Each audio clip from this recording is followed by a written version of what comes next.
નમસ્કાર વિદ્યાર્થી મિત્રો, જય હિન્દ। આજે આપણે ભણીશું ચેપ્ટર 3 જરા મુસ્કુરાઈએ। તેમાં આપણે ઘણા ચુટકુલે ભણી લીધા છે અને હવે આપણે શું ભણવાનું છે તો કે એનો અભ્યાસમાં આપણે તેના પ્રશ્નો જોઈશું। प्रश्न नंबर 1, सामयिको अखबारों में से चुटकुले पढ़िए और कक्षा में सुनाइए। आपने जो चुटकुले सुने या पढ़े हो उन्हें लिखिए। શું કહે છે પહેલા પ્રશ્નની અંદર, તમે ક્યાંય પણથી સામયિકો છે, કોઈ અખબાર હોય એની અંદરથી તમે જે ચુટકુલે એટલે કે જોક્સ વાંચ્યા હોય અથવા સાંભળ્યા હોય તેને શું કરવાના છે, તમારે કક્ષા એટલે કે ક્લાસરૂમની અંદર કહેવાના છે, બીજા લોકોને સંભળાવવાના છે। અને જે તમે ચુટકુલે વાંચ્યા અથવા લખ્યા હોય તેને શું કરવાના, નોટબુકની અંદર લખવાના છે। એવા જ ઘણા ચુટકુલે આપણે શું કરીશું, તમને સંભળાવશું। चुटकुले 1, पिता, राजू तुम हर बार इतिहास में अनुत्तीर्ण क्यों हो जाते हो? राजू, क्योंकि इस विषय में के सभी प्रश्न उस समय के होते हैं जब मैं पैदा भी नहीं हुआ था। जो हमें શું કહે છે, તેના પિતા રાજુને શું પૂછે છે કે તું ઇતિહાસની અંદર દરેક વખતે નાપાસ કેમ થાય છે? તો રાજુ શું જવાબ આપે છે કે એ ઇતિહાસની અંદર બધા પ્રશ્નો તે સમયના હોય છે કે જ્યારે મારો જન્મ પણ ન થયો હોય। चुटकुले 2, पिता बेटे से, बेटा जाओ डाकघर से 2 चिट्ठियां ले आओ। बेटा, पापा पैसे तो दीजिए। पिता, अरे बेटे, पैसों से तो सभी ले आते हैं, अगर तुम मेरे बेटे हो तो बिना पैसे के लेकर आओ। थोड़ी देर में ही बेटा 4-5 चिट्ठियां लेकर आ गया। पिता, अरे ये तो पहले से ही लिखी है। बेटा, पापा अगर आप मेरे पापा है तो लिखी चिट्ठियों पर ही लिख कर दिखाइए। जो પિતા શું કહે છે, પૈસા આપ્યા વગર જ તે ચિઠ્ઠી લાવવાનું કહે છે, ત્યારે પુત્ર પણ તેના જેવો જ હોય છે। શું કહે છે કે લખેલી ચિઠ્ઠીઓ લઈને, લખેલી ટપાલ લઈને આવે છે અને કહે છે કે તમે મારા પપ્પા હોય તો લખેલી ચિઠ્ઠી છે, ટપાલ એના પર જ લખીને બતાવો। चुटकुले 3, सोहन, सोनल बताओ अक्ल बड़ी या भैंस? सोनल, भैया पहले दोनों के जन्मदिन बताओ तभी तो पता चलेगा कि कौन बड़ा है। पहला तो एनो जन्म तारीख तो बताओ, પછી કહી શકું કે કોણ મોટું છે।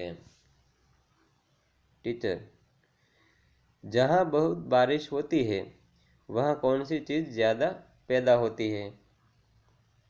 छात्र, जी कीचड़, એટલે કે વધારે જ્યાં વરસાદ હોય ત્યાં શું થાય છે તો કે કીચડ થાય છે। चुटकुले 5, पिता, लंका को सोने की लंका क्यों कहते थे? बेटा, इसलिए कि वहाँ कुंभकर्ण जैसे सोने वाले लोग थे। શું કહે છે, સોને એટલે કે સોનાની લંકા કેમ કહેતા હતા? તો પુત્ર શું જવાબ આપે છે કે કેમ કે ત્યાં બધા કુંભકર્ણ જેવા સુવાવાળા, સુને પણ કેવું કહેવાય, સોને।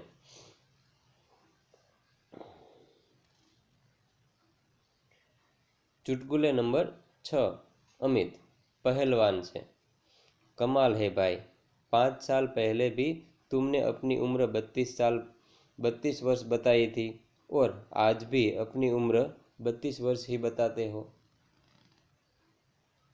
पहलवान, हम पहलवान हैं जो एक बार कह देते हैं उस पर अटल रहते हैं, अपनी बात से पीछे नहीं हटते।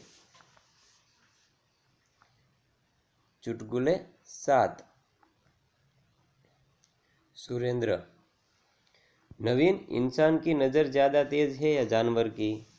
प्रश्न पूछे છે, इंसानની એટલે કે માણસની નજર વધારે તેજ હોય કે જાનવરની?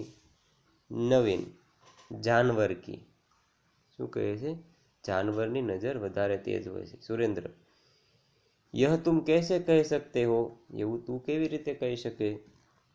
नवीन, क्योंकि जानवर कभी चश्मा नहीं पहनते। जानवरने क्यारे चश्मा पहरवानी जरूर पड़ती नहीं। चुटकुले नंबर 8, अंकल। आरती, तुमने अखबार वाले का बिल देखा है? आरती ने प्रश्न पूछे, अखबारનું बिल તે ક્યાંય જોયું છે? आरती, अंकल, क्या शहर में लोग बिलों में भी रहते हैं? શું કહે છે, બિલનો અર્થ શું થાય છે? એક અર્થમાં બિલ અને પાવતી કહીએ, અને બીજા અર્થમાં બિલ એટલે દર એવો પણ થાય છે. એટલે આરતી શું સમજે છે, અથવા તો મજાક કરે છે કે શહેરની અંદર લોકો બિલની અંદર પણ રહે છે એમ.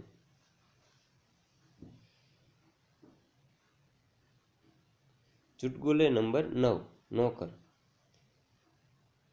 मालिक, आप एक साथ दो दो रोटियां क्यों खाते हैं? मालिक, डॉक्टर ने मुझे डबल रोटी खाने को कहा है। जो શું કહે છે, નોકર શું પૂછે છે માલિકને કે તમે એક સાથે બે રોટલી કેમ ખાવ છો? ત્યારે માલિક શું કહે છે કે ડૉક્ટરે મને શું કહ્યું છે, ડબલ રોટલી ખાવાનું કહ્યું છે. એટલે ડૉક્ટરે શું કહેલું હોય છે તો કે ખોરાક વધારવાનું કહ્યું હોય, ત્યારે આ છે શું કરે છે, એક સાથે બે રોટલી ખાતો હોય છે. चुटकुले नंबर 10, एक छोटी बच्ची ने टेलीफोन पर अपने पिताजी की आवाज़ सुनी। वह जोर जोर से रोने लगी। एक नानी छोकरी होय એને ટેલિફોન ઉપર તેના પિતાનો અવાજ સાંભળીને શું કરવા લાગે છે, તે રોવા લાગે છે. माँ ने पूछा, अरे बेटी, क्यों रो रही हो? ત્યારે તેની માએ એને પૂછ્યું, કેમ રોવે છે બેટી? अब इसमें से पिताजी कैसे निकलेंगे? તેની ટેલિફોનની અંદરથી પિતાજી છે કેવી રીતે નીકળશે? તેને એવું થાય છે કે પિતાજી ટેલિફોન અંદર ચાલ્યા ગયા છે. चुटकुले नंबर 11, मालिक नौकर से, तू कोई भी काम करने से पहले मुझसे पूछ लिया कर. थोड़ी देर बाद नौकर, मालिक, रसोई घर में बिल्ली दूध पी रही है, क्या मैं उसे भगा दूं?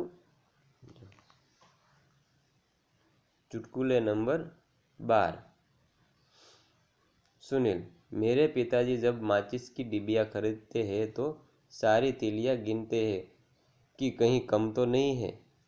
गीता, मेरे पिताजी माचिस की डिबिया खरीदते हैं तो सारी तीलियां जलाकर देखते हैं, कहीं कोई तीली खराब तो नहीं है.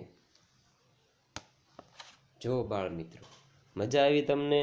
આવા ચુટકુલે આપણે શું કરીશું, બીજા નોટબુકની અંદર લખીશું અને ઘણા બધા વાંચીશું પણ.